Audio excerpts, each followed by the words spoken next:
Bonjour Alexandre. Première question, allons au vif du sujet. En fait, y a-t-il vraiment du gâteau sous le glaçage? Alors non, je suis désolé. Pour le moment, je dis bien pour le moment, je parlerai tout à l'heure. Pour l'instant, c'est de la pâte à modeler, comme je le révèle en fait sur mon site internet, puisque j'ai l'habitude de montrer aussi bien pour mon travail photographique que celui en animation. En fait, ça c'est pour l'instant de la pâte à modeler. Alors effectivement, le doute est là. Et évidemment, je travaille sur les codes visuels et sur le réel du chocolat ou d'autres aliments. Et j'ai même pu vérifier en exposition parce que même des petits bouts de choux ou des adultes veulent absolument manger mes gâteaux aux pâtes à modeler. D'ailleurs, l'anecdote que je dis à chaque fois, c'est qu'une petite fille de 6 ans qui, à un moment donné, comprenant que je disais aux enfants, vous ne pouvez pas manger mes gâteaux parce qu'ils sont en pâte à modeler, elle est venue me voir, elle m'a dit, mais monsieur, moi je mange la pâte à modeler à l'école pour absolument pouvoir manger mon gâteau. Et donc, je me suis dit qu'il fallait que je passe à l'étape d'après, ce qui sera le prochain projet. Voilà. Donc là, vous allez vraiment faire un gâteau.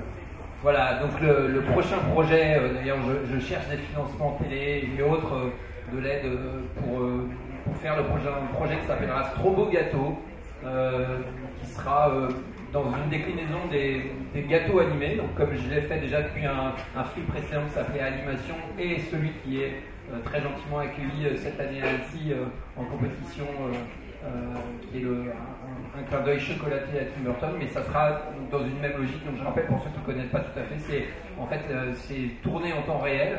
J'ai inventé une espèce de petit concept qui était déjà utilisé par des DJ à l'époque sur des tourne-disques. D'ailleurs, je sais qu'en clip vidéo cette année, il y a un célèbre réalisateur qui a fait un film aussi en peinture sur un vinyle. Donc moi j'utilisais là aussi un 45 tours qui est caché sous mes gâteaux, mais j'ai fait aussi des crêpes animées, j'ai fait tout un tas de déclinaisons comme ça. Et donc les prochains sont sur le même principe, sauf qu'on va moderniser les choses et on va se passer de caméra, ils seront visibles, animés, après on pourra découper une part et en manger, ce qui sera pas plus mal. On prolongera le plaisir qu'on aura eu de les voir avec le ventre. Et dans une démarche de plasticien, en fait, j'apprécie l'idée de pouvoir fabriquer un objet, une sculpture, et que les gens, que ça finisse dans le ventre des personnes, puisque finalement c'est un autre moyen de rentrer dans les gens, mais là pour l'instant c'est par les yeux, bientôt ça sera par les yeux et par la bouche. Ceux qu'on préfère un film d'animation en gâteau qu'une robe de viande dans ce contexte-là, oui, mange plus facilement. Ouais. Absolument, je vois quel type de robe vous faites allusion, mais effectivement, moi je suis plus dans le sucré en plus, mais j'ai testé, déjà fait des fameux spaghettis en vrai, en fait. Voilà, c'est la fantaisie en fait, la fantaisie alimentaire pour moi me permet vraiment de créer une relation avec les gens, et j'ai pas mal de fans sur internet, et d'ailleurs j'ai commencé en fait par internet, et ça crée comme ça une relation d'intimité, parce que c'est vrai que l'alimentation en fait c'est vraiment commun à plein de cultures. Quand j'ai communiqué aussi avec des œufs, on reviendra après sur le chocolat, mais c'est vrai que voilà, ça touche les gens. Le chocolat, effectivement, c'est un peu hystérique, et je pense qu'on est tous à peu près hystériques sur le chocolat. Je dis aussi souvent que mes films, et celui-ci en particulier qui est présenté à Annecy, c'est un film pavlovien. Et je les ai regroupés en fait sous des films qui s'appellent Les Gourmandises. Et donc voilà, ça c'est le 6e en fait qui est présenté là à Annecy.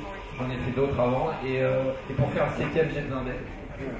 Est-ce que c'est un long travail de conceptualisation, un cake drop comme ça? Alors effectivement, quand j'ai réalisé par exemple ce gâteau, quasiment tout seul, en fait j'ai eu des aides. Je fais un coucou à Juliette, qui, si jamais on est filmé, verra après, parce qu'elle n'a pas pu venir, mais en tout cas qui m'a aidé sur toute une partie d'anime.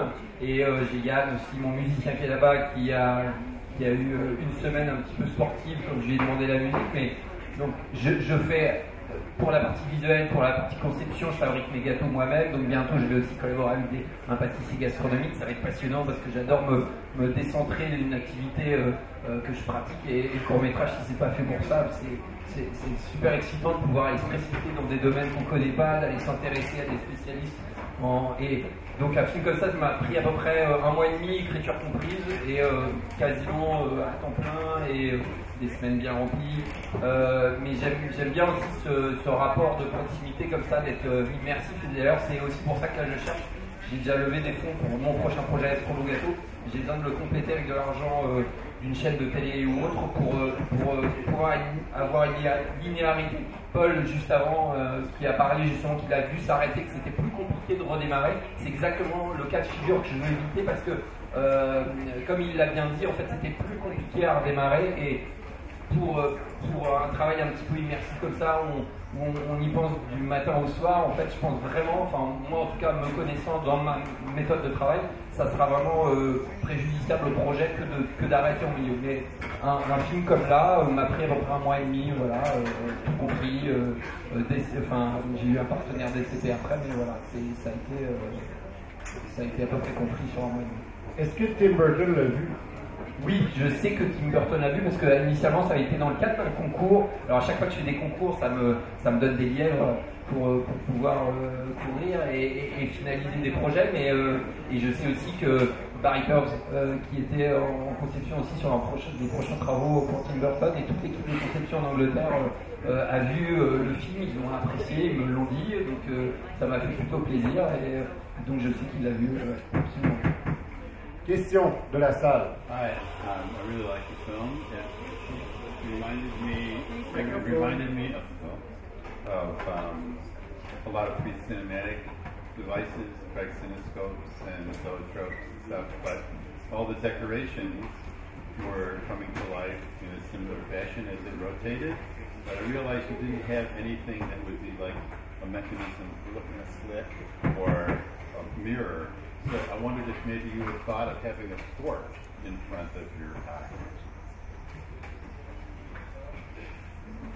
Alors justement, en fait, merci beaucoup d'apprécier le film et je pense que vous êtes gourmand et que vous aimez le chocolat aussi. Et en fait, moi j'ai beaucoup d'intérêt pour tout ce qui est justement jeu optique, du pré-cinéma, le praxinoscope, diffusion 76, Émile Reynaud. Vraiment, enfin pour moi c'est aussi, moi je viens du milieu de l'image de synthèse, donc je faisais pendant pas mal d'années et j'utilise toujours l'image de synthèse pour toute la partie conception parce que pour moi c'est vraiment un outil de réflexion, c'est un outil d'élaboration. Je passe pas mal de temps sur l'ordinateur et je veux toujours utiliser cet outil, mais j'ai un vrai engouement depuis quelques années en fait à ce dont j'ai été finalement prévu dans ma partie créative, c'est-à-dire les vrais objets, c'est-à-dire ceux qui s'inscrivent dans la réalité, les vrais 3D reliefs temps réel. Et donc j'ai plutôt une démarche depuis quelques années qui a commencé par la photographie sur les objets.